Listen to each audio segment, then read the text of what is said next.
Good morning, good afternoon, good evening around the world. Welcome to another important Globinar, chock full of information helpful for you and your global business journey.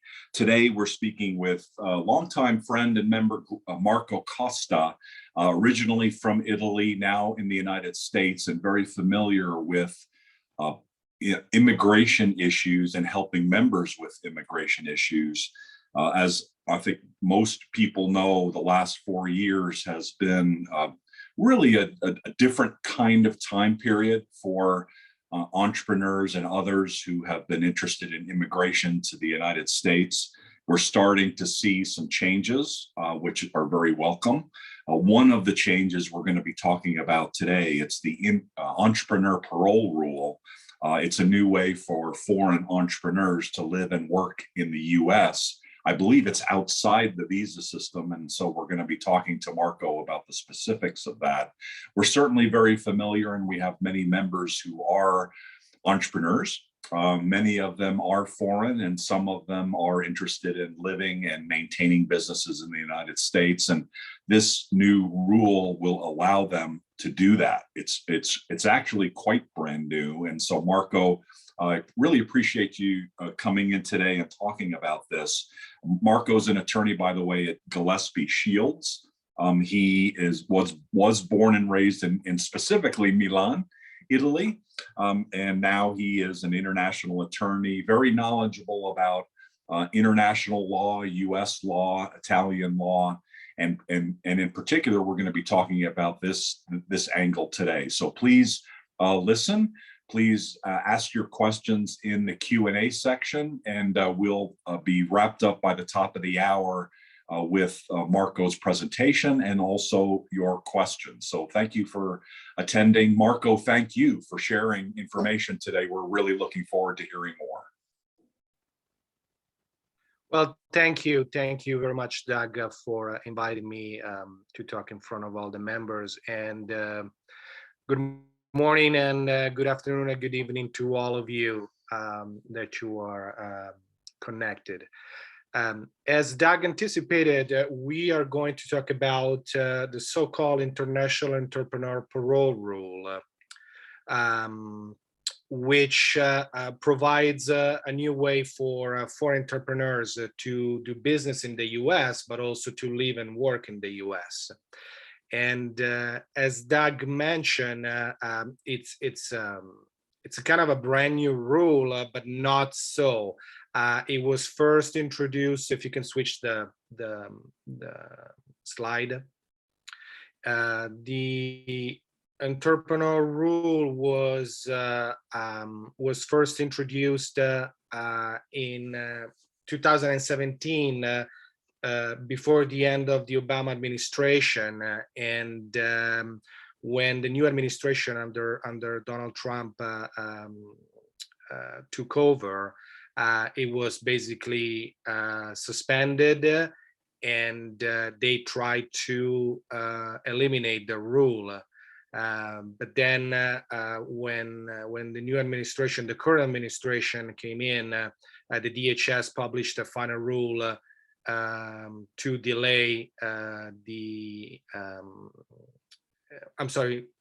implemented a rule to withdraw the previous rule to remove the International Entrepreneur Program. So effective May 11 of this year, this International Entrepreneur Rule is still in effect. So in a nutshell, what it is this International Entrepreneur Rule. It's basically a rule that allows the DHS, the Department of Homeland Security, to use its parole authority to grant a period of authorized stay to foreign entrepreneurs who demonstrate that they can provide a significant public benefit through their business, and they merit a favorable exercise of discretion.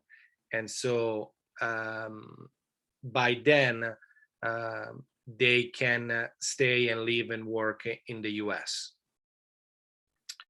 So we're going through more the specific of these elements, and here we are.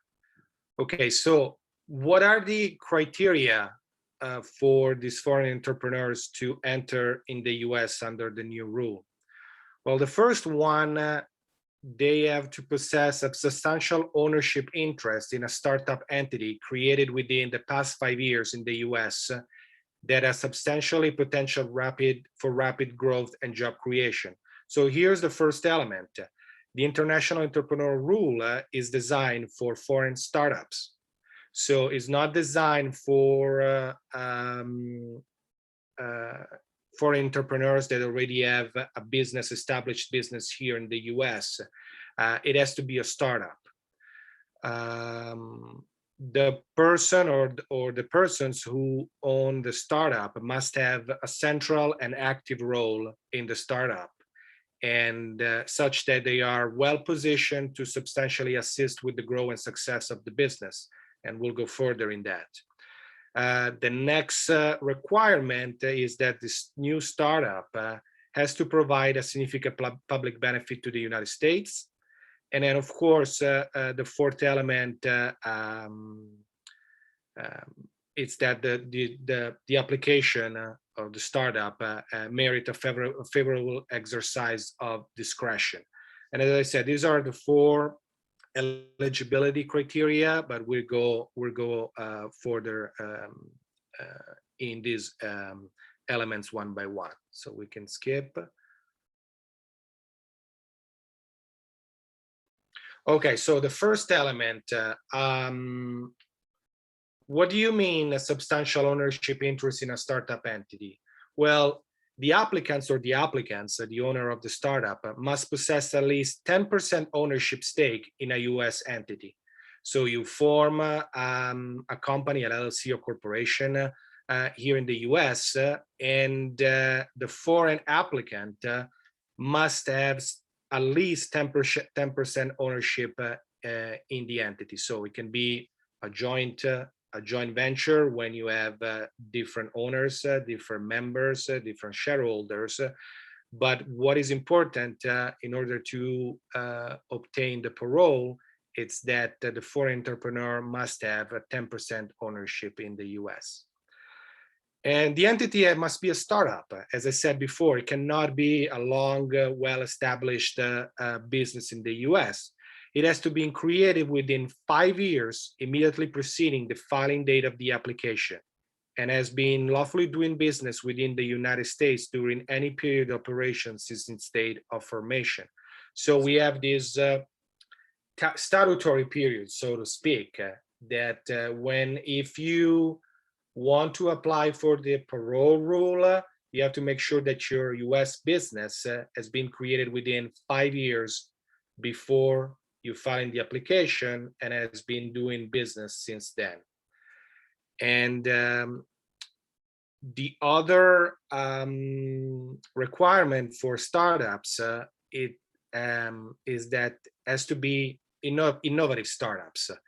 Not any kind of startups qualify for the rule. They have to be innovatives. So they have to provide a significant public benefits to the United States, and we'll go through that. So let's go to the other. Okay. So the other requirements that the applicant, the owner of the foreign entity, must have a central and active role in the startup entity. So whoever filed the application must demonstrate that he has a central role in the entity because of her knowledge, skill, of experience that will be able to assist the U.S. startup entity with the growth and success of its business. So the applicant, the foreign applicant, doesn't have just to be a mere as I said, investor or a mere counselor. He has to be a key component of the startup, and because of his knowledge, his skills, so, he has to show that he's able to really help the startup to grow. To show that, it will be necessary that to provide a detailed description of the role of the duties of the applicant. and provided some supporting evidence showing that the applicants has knowledge, skills, and experience to support the growth and success of the business. Some of examples, these are not these are not all examples. There can be more, but I have highlighted, the most important ones. For example, the applicant can show that the startup has received significant recognition in the past, that the applicant has obtained intellectual property of the startup entity. I don't know if the startup has an innovative product. You can show that the applicant has applied for a patent, for a trademark, and so forth. And of course, if the applicant has had other significant roles in other startup entities, it can use that to show the central and active role requirement. And we can move to the other one. Significant public benefit to the US economy. Okay, this is a very important one.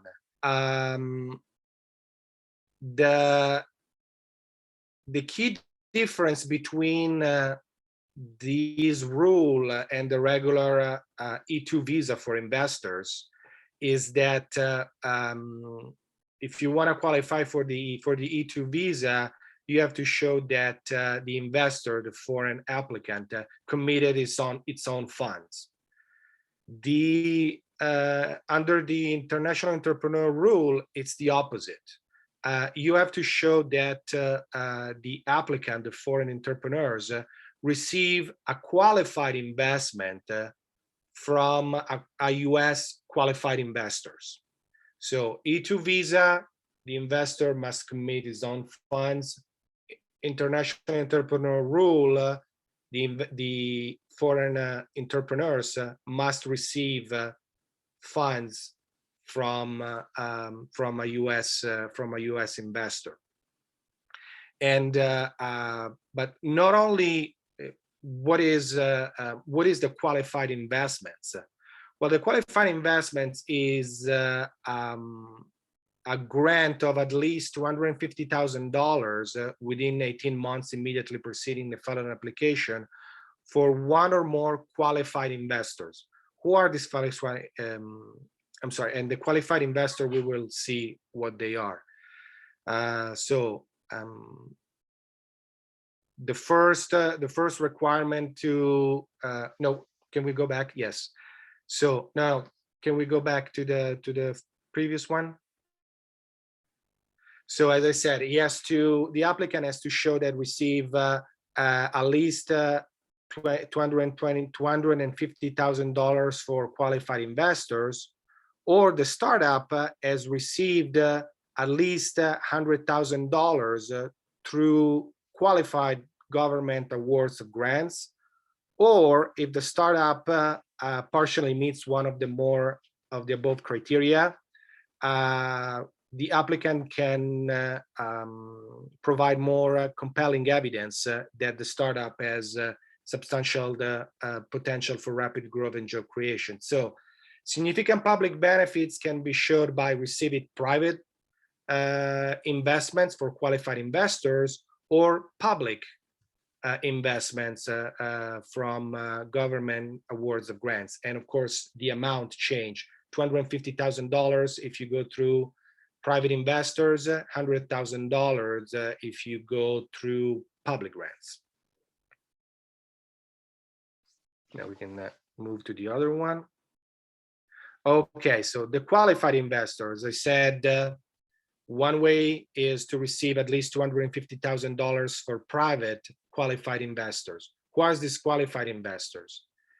It can be an individual who has a US citizen, so lawful permanent residence, or a company that is located in the United States and operate through a legal entity organized in the United States.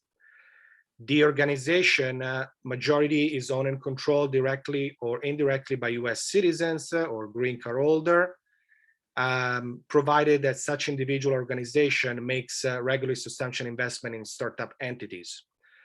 And you also need to show that during the preceding 5 years, these qualified investors already made investments in startup entities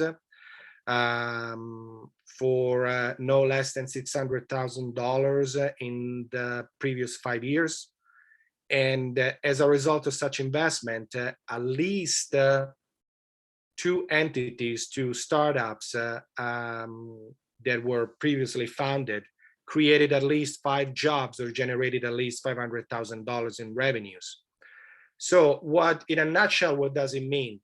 You have to find a qualified investor that, of course, a US citizen or a US company, or in case of a company that is owned, that is majority of the ownership is within the US, that are already in the business of funding startups. That's what basically this all means. And then if you find these disqualified investors, you have to show that they have already, they have a history of funding previous startups for an amount not less than $600,000 in the previous 5 years. And then as a result of these funding investments, the startups that were already previously funded created at least 5 qualified jobs or generated $500,000 of revenues. So keep that in mind, that not only he has to be a qualified investor under this rule. So we can move to the other one. So the second option is that the investors find qualified government grants of award.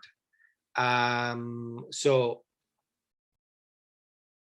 if you don't find a private investors that is available to fund you for $250,000, you can go and try to apply for government funds. Government can be at any level, federal, state, local, and the amount is smaller, it's $100,000. But it has to be an award for economic and development, research, or job creation. Cannot be any kind of a government award. And once you receive it, the applicant should submit records as copy of the grant of award letters, along with any other documentation coming from the government entity that confirms that yes, you have applied and yes, you have received this grant because we believe that your startup is provide some significant public benefits to the local government.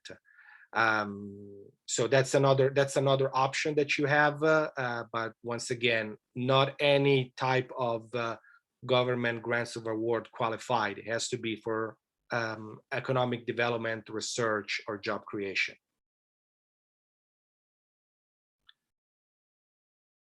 And then we can move. So additional evidence.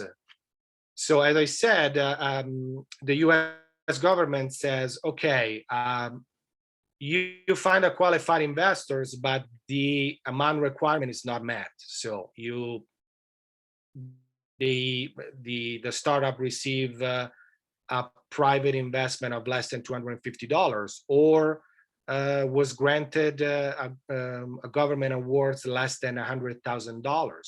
Well, you can supplement at this point with other evidence showing that despite the fact you didn't receive the statutory amount of money, your startup still have potential for a rapid growth and provide significant public benefit to the US economy. How can you do that? Well, you can show that there's evidence of rapid growth of your startup, such number of user or customers, revenue generated, additional investment, including crowdfunding and platforms, social impact of the startup entity, national scope, positive effects, and any reliable, compelling evidence. Why? Because remember, we said that in order to qualify, the US entity needs to be in business for the statutory period, 5 years before the filing of the application.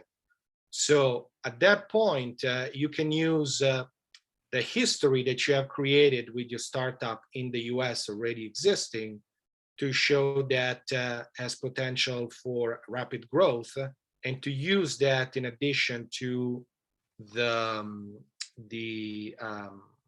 investment that you have received from private or public public funds. And we can skip, we can move forward. Okay, the last requirement is favorable exercise of discretion. This is more, this is dictated by the nature itself of the parole authority. As I said in the beginning, this is not a visa. You don't go to the US consulate abroad and apply for a visa. You are admitted in the US as a parolee. Usually the parole has been historically used for humanitarian purposes. And now it's the first time that the government uses parole authority for business purposes. So the parole, under the parole authority, the admission of a parolee is made under discretion. What does it mean? It means that the US government evaluate each case, case by case, forgot my repetition, and determine at that point, using his discretion, whether an applicant is allowed to enter or not in the United States. We will go further through the procedure, but this discretion is used by the DHS officials at the point of entry. So when you enter the country to be admitted as a parolee. So it is advisable to bring all the documents for an eventual inspection. So the same documents that you will use for the application, it is advisable also to bring it at the point of entry for inspection. And as I said, this is the first time that the government is using its parole authority for business purposes, so it's brand new. So we're still waiting for government guidelines regarding the exercise of discretion in this context. So we can move forward.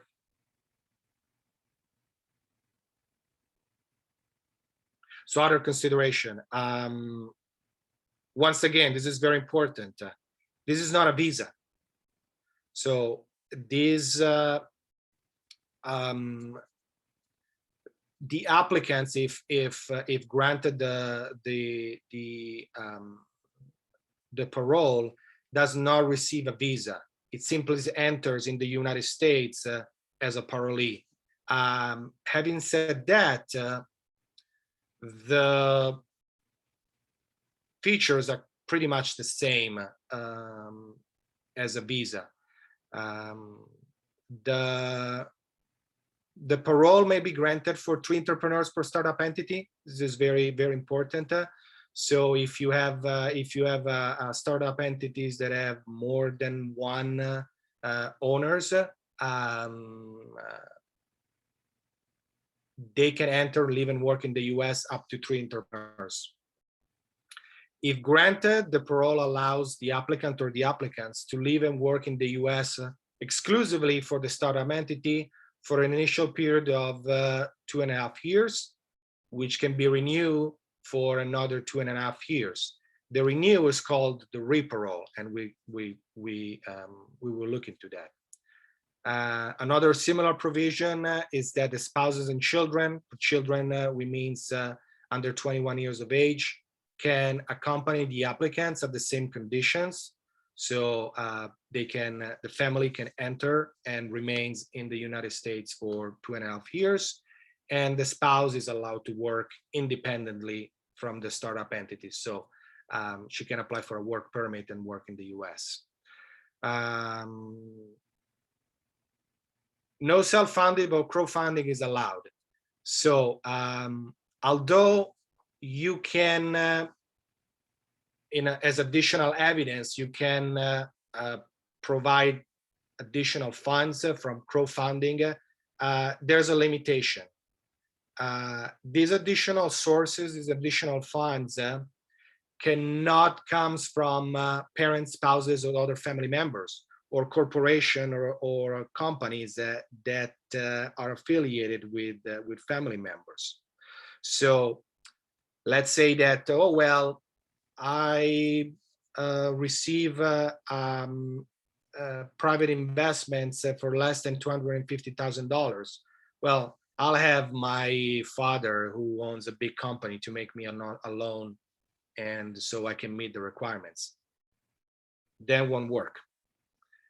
If you want to do additional investments, he has to be independent, has to come from a third-party source, cannot be from family members. The requirement of the household income of entrepreneur must be greater than 400% of the federal poverty line. It's an important one when you try to renew your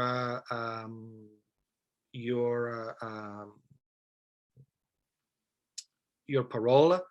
So basically, you have to show that your entity, the U.S. business entity, is actively working in the United States and generate business. So it will be required to provide tax returns, and at that point, you will need to show that the income of the entrepreneur must be greater than 400% of the federal poverty line. So you cannot renew your parole by basically showing that you're barely surviving. So you have to show that the business generate income. And finally, of course, because the government grants the parole under its discretion, can revoke the parole at any time. For example, if the applicant get convicted in court for a crime, well, at that point, more than likely the file will go on the desk of the Attorney General, and the Attorney General will review your parole and determine whether to revoke it or not. So the reparole. So as I said, if you're admitted for an initial period of 2.5 years. And if you want to remain for another 2.5 years, 2 years and a half, you have to request for a reparole.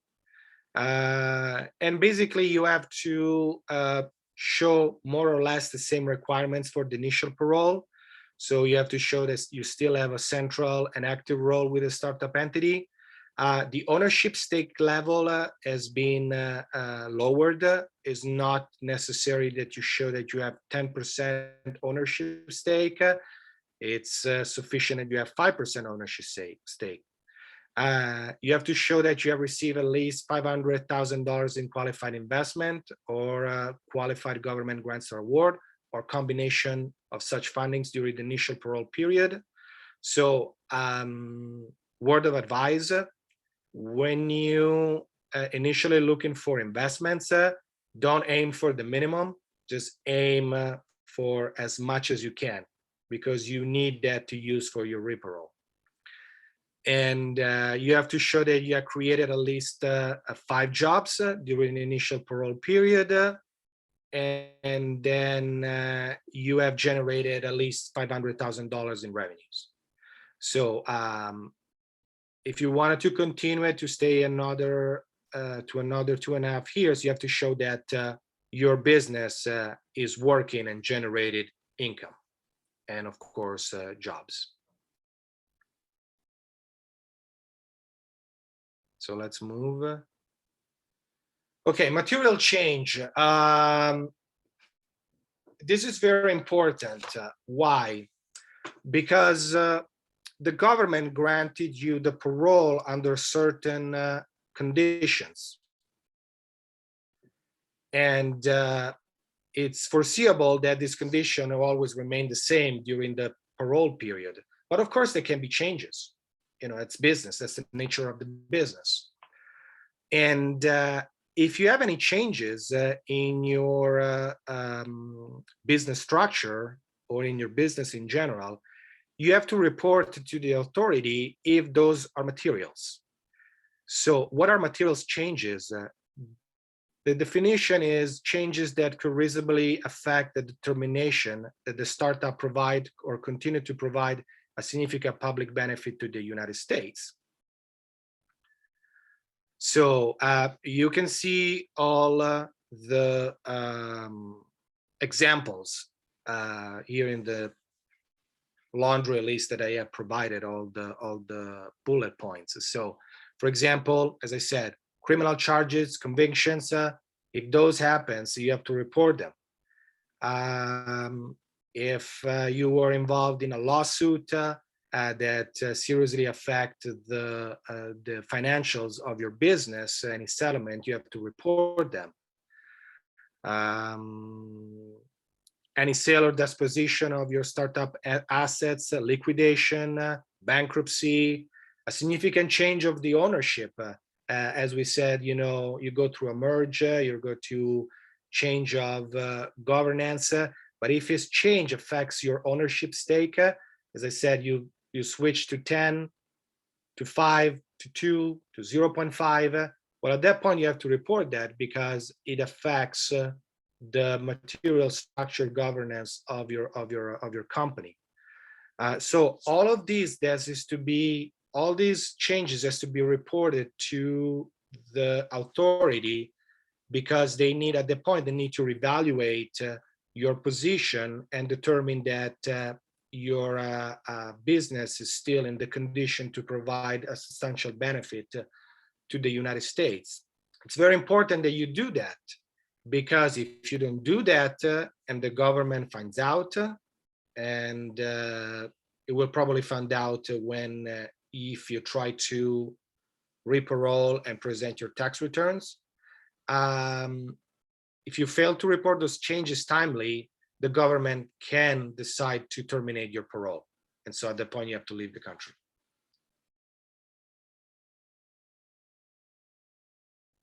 Okay, so let's talk about application.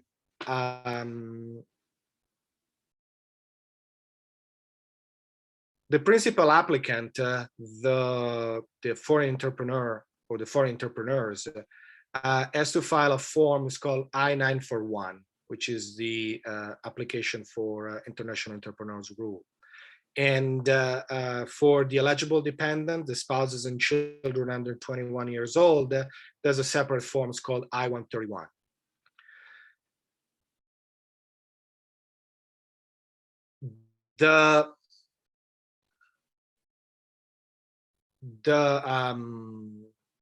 How can I say,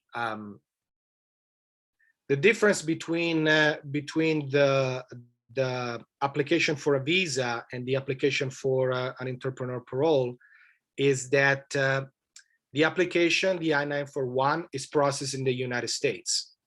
And so it's very convenient when you're already here taking care of the business of your business, of your startup, and you decide, okay, I want to apply for the rule, but I still want to stay here. Well, you can, because let's say you're here in the United States with another visa, a B1 visa, and then you want to apply for the rule. So you can apply here because it's a form that is processed by the Homeland Security, by the Department of Homeland Security. So you can be here in the United States and gather all the documents and everything, and file the application here, and wait here in the United States until the application is approved. Now, one is approved, at that point you have to exit the country and visit the US consulate to obtain a travel documentation. It has different names depending of which consulate you visit. Can be a boarding fall, can be a travel permit. And at that point, you obtain your travel documentation, you have your 941 approval in your hand, and you arrive at the point of entry in the United States and ask to be admitted as a parolee. So you arrive with your travel documents, with your approval of the I-941, which means that the government verified that you have met all the requirements for the entrepreneurial rule, and then you ask to be admitted. And oh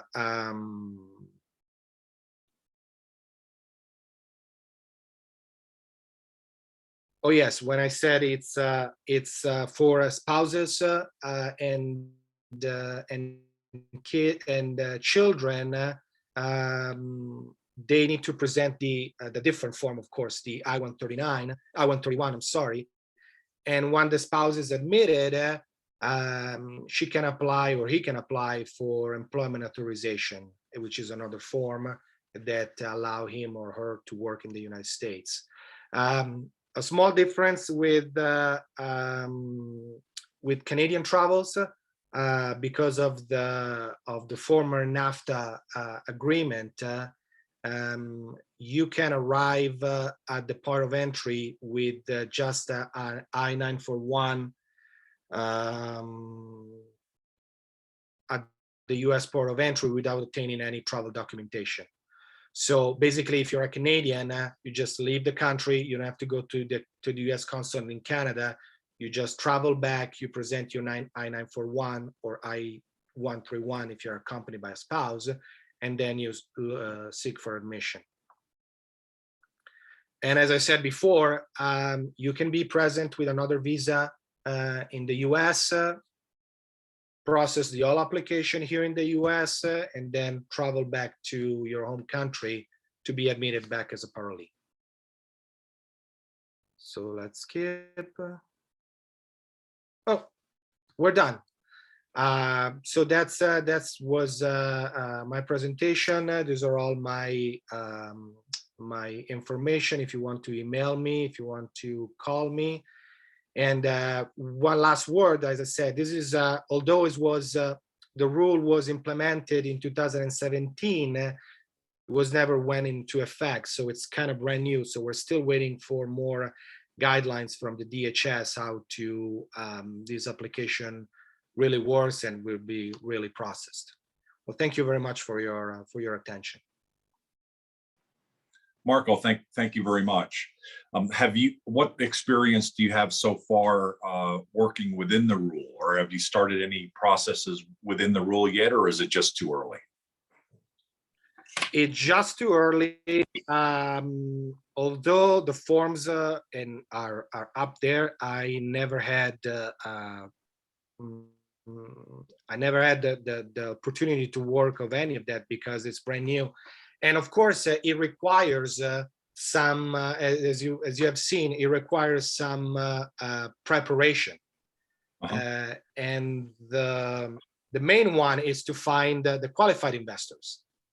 So there's the foreign entrepreneurs must do his own due diligence to prepare all the documents to show that they qualify under the entrepreneur parole rule. And I always do this comparison with the E2 visa for investments.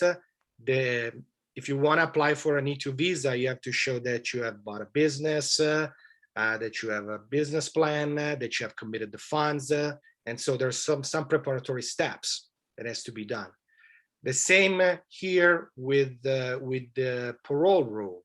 The main difference is that this is an instrument specifically designed for startups, for innovators that they have the ideas, but of course they don't have enough funds to promote it. But if funded, they will provide significant public benefits to the U.S. economy. So you need to look for disqualified investors, can be angels, can be any other investors that have already previous experience with startups. So you go to the investor and say, this is my project, I need funds. And the investor say, you know what? I really like your project. I believe I can make money of that, because of course the investor will invest in your business in exchange of some equity. Sure. So at that point, when you receive the money, well, you basically done 90% of your job. And then you provide all the documentation to show that you received the money. And then at the point you file the application. So it is not something that you can do immediately, but it requires some steps. And of course, I can assist in all of that. But so far it's brand new. The DHS has announced that will provide some webinars, some guidelines. So far has been silent, but I believe starting in August, September, we'll start to see something new. So as soon as I have more information, I will make sure to share it with all of you. Okay. When you first told me about this, probably it's been a couple months now, and you used the word parole, and even now the word parole, I'm not as familiar with that word, kind of within this context. But the way you talked about it, it sounded like perhaps there are other non-business parolees, if you will, within the immigration system. Is that what you were referring to? For instance, like for folks that are, escaping political strife and things like that, are they also parolees? Or could you kind of more fully define what are the parolees amongst us? And then this sounds like the first example of it being used in business. Yes. So the parole concept has always been used for immigration purposes, for humanitarian purposes, so not for business. So people that can show that they persecuted in their own country and they need to flee and leave and come here in the United States for whatever conditions, they can be admitted in the United States as parole. So that's the word that the government use, because they don't receive any visa to enter in the United States, so they enter under a different category, and the word that the government uses is parole. I see. For example, another way that the parole is used is when you are here in the United States and you apply for adjustment of status. So basically you want to have a green card. And the rule says while you're applying for adjustment of status, you're not allowed to leave the country. Because if you leave the country, you deem that your application for adjustment of status is abandoned. However, if there's emergency reasons, you can file an application for a travel permit. And when it's approved, you can leave the country and return in the country, but not with the visa. You will be readmitted as a parole. I see. So that's another way that the parole is used. But I believe the government just say, okay, we are not going to grant them a visa. So what is the other authority that we have to have non-US citizens to enter the United States? Well, they can enter as a parole. Okay, we use that authority, but we use it in the business context. I believe that the explanation is as simple as that. I see. The visa process is handled through the U.S. Citizen and Immigration Services, USCIS. You mentioned Homeland Security. Does one or the other report to each other, or are they separate entities, and are they managed in different groups? The visa is not handled by the USCIS, is handled by the Department of State. So every visa, all the visas are issued at the U.S. Consulate abroad, which is under the Department of State. USCIS, it's a sub-department of the Homeland Security. So they're all in the same department. And the difference is that the application for the entrepreneur parole rule and all the documents are reviewed by USCIS, by the Department of Homeland Security, versus if you apply for a visa, they are reviewed by the consulate abroad, by the Department of State. So there are two the the agency, the process, the entrepreneurial rule is different from the agency that process visas. Okay, and so the Department of State is not involved at all with this parole system. The Department of State is not involved. In fact, when you go to once you have your I-941 approved and you go to the U.S. consulate, the U.S. consulate hopefully, because I cannot guarantee, doesn't have any role in second guess your application.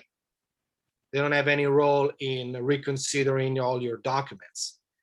You arrive at the consulate, said, I have the I-941 approved, I need a travel permit. So all you have to do is just apply for, ask for a travel permit. And of course, over there, if they find out that you have convictions or that you have lied to the application, under their own authority, they can deny you the travel permit. They cannot deny you, they cannot revoke the application for the entrepreneur rule, but can they deny you the travel permit for all different reasons. I see. A couple more questions. For H-1B visa, I believe there's a quota. Is for something like this, are you expecting a quota, or is there one in place? No, there's no quota. I don't expect any quotas. The reason why is very simple. The H-1B visa, it's for employees. So it's an American employer who wants to employ a foreign citizens. So the quota system was implemented because they wanted to limit the entrance of foreign workers in order not to affect the local workforce. Here we are in a different context. This is a business. This is a business that's supposed to be operated by foreign citizens or foreign and American citizens, but it's a business, and you don't want to put quotas on of a possibility that foreign citizens open business here and generate business and pay taxes and generate jobs for in the United States. So there's no quota. I see. Okay, that makes a lot of sense. During your presentation around what qualifies as the appropriate investment, it can't be from you personally or your family. And then the examples of family were like, son, daughter, wife. How extended is that? I don't think cousins or uncles or things like that. Is there at some, how do you define family in that scenario? Because as you know, a lot of these are funded by friends and family, and sometimes family members are fairly distant. How would you categorize that, or as much as we know? So there's a definition of family under federal rules.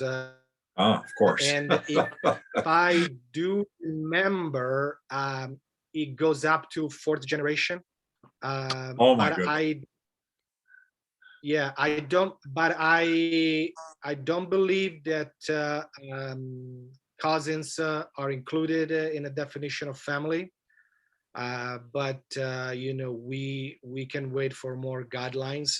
That's certainly a great point. Who qualifies for family? There's a definition for family in the federal rules. I don't remember, on top of my head. Like I said, probably goes to fourth generation. But I don't think cousins will fall into that category. I see. So when you say four generations, you're talking about top to bottom. So like grandfather, grandparents, yes, parents, child, and then yes, their children, those four. Fathers, of course, brothers, they're all in the family. But I don't think cousins qualifies. Of course, as I said, the government has discretion to grant the parole or not. So if the cousin, for some reason, bears the same last name of your applicant, you might be in trouble. I don't know. So they said, "Hey, why do you have the same name, the same last name?" Well, it's my cousin from from the same parent and same parent family line. So that might be an issue, but I don't know. Got it. I don't know at this point. Yeah, that could be problematic, like for instance with South Korea, right? So Mr. Kim and Mrs. Kim and Mr. Kim and everybody's Mr. Kim, and but not necessarily related directly. So there I presume that there might be some questions asked at that point, and then you have to prove one way or another. So interesting. Yes, one of the but everything can be adjusted. You know, if we foresee this problem, all we have to do is just showing that, hey, although they have the same name, they're not related. So it's something that can be overcome easily. One of the another unique thing about this program is that I believe your spouse can work, right? So whether it's husband or wife that's quote unquote trailing, they can work, and I presume, can they work outside this particular business as well? So the applicant, the owner of the member of the startup, cannot work outside of the startup, and that is true also for the E2 visa. The investor must work into their business. Likely, like in the E2 visa, the spouse who is not part of the investment or is not part of the startup can work independently, can obtain a work permit and seek employment elsewhere. So it's not a new concept. It works also for investment visas. Okay. And of course, so the children can go to school, but cannot work. And because the federal government defines children under 21 years of age, if you're here under the international entrepreneur rule, and when you apply, your child is less than 25 years old, but during the period turns 22 or 23, well, at that point it does no longer qualify for the entrepreneur rules. So technically it's out of status unless he finds another visa to stay. Oh, interesting. Okay, got it. At that age, interesting. Even if they're going to school? Let's assume that when you apply, your son is 20 years old. You can do it. He qualifies. So it will. But at the moment that he turns 21, technically his parole can be revoked because it no longer meets the definition of child. So something that needs to be taken in consideration if your son or daughter is around 20 years old. Wow. Okay, good to know. Oh, we only have a minute or two left, and so maybe we just have some time for final comments. Would you like to make any closing comments about this program? And also, I know you're involved in other aspects of law, including the visa system. It'd be kind of good to just hear, your view of, are things getting better out there relative to processing times and kind of the whole stigma that had been assigned to immigrants, it felt over the last 4 years, and now has a lot of that been lifted and a lot of the damage undone? Sure. Well, for specifically for this for the new rule, my comment is it's specifically designed for startups. So it gives you the opportunity to come here in the US and to setting up your business, to start having your business working and growing, and without you being present and live and work in the US. But when you decide, okay, I want to move here, but I don't have enough funds to commit into my business to obtain an investment visa. Well, I have this new opportunity that I can be funded for outsource investors and obtain a way to work and live in the US. So it's an opportunity for all startups, really. And to your second questions, under the new administration, yes, things are going better, especially for asylum and deportation. This seems to all the restrictions that was imposed by the Trump administration are kind to be relaxed. Of course, there are different opinions what happening at the border or not. As for timeline processing, the answer unfortunately is not. We are experiencing a lot of backlog, and there's a lot of, to put it bluntly, there's a lot of line. There's a lot of line. Things are moving very slow. Things are moving very slowly, and both on business and family visas, and it's really unpredictable how things are going to be processed the normal way. Most of the U.S. consulate are still closed due to the COVID. So they're operating, not at full capacity, and then of course this will affect the processing time, and of course, it will affect also, court jobs, because you can always file a motion in federal court for a writ of mandamus, which basically asks the federal court to order the federal government to do their job because they're taking too much time. But of course, with the pandemic, everything is unpredictable, really. But we're hoping that things will go better. Really hoping that there's no more problems with this new variant or new pandemics. I don't know. So let's cross our fingers. Hopefully so. Better times ahead. We seem to be coming out of it. Marco Costa, he's an associate at Gillespie, Shield, Goldfarb and Taylor, based here in the Western US, and available to help not just with Americans and Italians, but with anyone who's got cross-border issues relative to legal challenges. Thank you for taking us through this today. Very comprehensive and thoughtful analysis. Thank you, audience, for listening through here. The next steps is that we'll have I'll likely put this up as a blog post, because this is an excellent, I think, resource and a supplement to what other information you might be able to find out on the internet. And Marco, we really appreciate you taking the time today and sharing your expertise. Thank you very much. Thank you, Doug. Thank you, Doug. Thank you, everybody.